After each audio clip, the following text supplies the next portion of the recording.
नमस्कार मित्रांनो, मी तुमचा आवडता आपला दिनेश गावडे। तर मित्रांनो, आज येण्याचं कारण असं आहे की पूर्ण जग चंद्रावर पोहोचलं, देश प्रगतीपथावर आहे, पण चौकुळ गाव हे निसर्गरम्य असं गाव आपलं असणार हे गाव एका साध्या छोट्याच्या सुविधेपासून वंचित राहिलेलं आहे। अखंड पर्यटनाचा सगळ्यात मोठा स्तोत्र म्हणजे चौकुळ गाव, आणि एवढा महसूल गोळा करून देतो या पर्यटनापासून। लोकांची घरदारं चालतात, लोकांना रोजगार प्राप्त होतो, आणि लोक जी पर्यटन येतात त्यांना आनंद मिळतो, पण त्यांचा आनंदात विरजन घालवण्याचं काम जे करत आहे तो हा रस्ताच केगतवाडीचा रस्ता।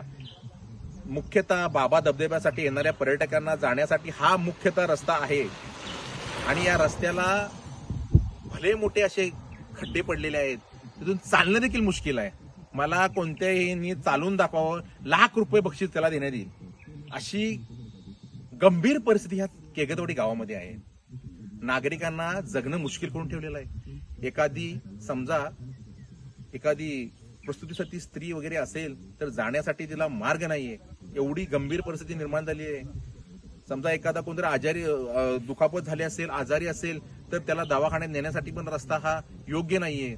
नागरिक आपला जीव मुठीत घेऊन या रस्त्यावरून ये जा करत आहेत, आणि जर असंच चालत राहणार असेल तर आम्हाला आमचे सर्व ग्रामस्थ मिळून आम्ही योग्य त्याचा उपचार करू। आम्हाला आंदोलन करण्याची वेळ प्रशासनाने देऊ नये। ही संधी जर आम्हाला दिली प्रशासनाने आंदोलन करण्याची, तर त्याचा योग्य आम्ही त्याला सडेतोड उत्तर देण्यात येईल। तसेच ह्या गावामध्ये मला सांगा, एक तर रोजगार नाही, रोजगाराची संधी छोटीशी उपलब्ध 3-4 महिने आहे। मग या संधीचा लाभ घ्यायला नको का नागरिकांनी?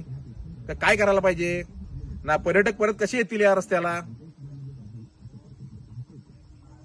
असंच चालत राहिलं असणार, ग्रामपंचायतीला आम्ही 100 ते नागरिकांनी 100 वेळा अर्ज देऊन त्यांना वारंवार सांगून देखील कामं होत नाहीयेत।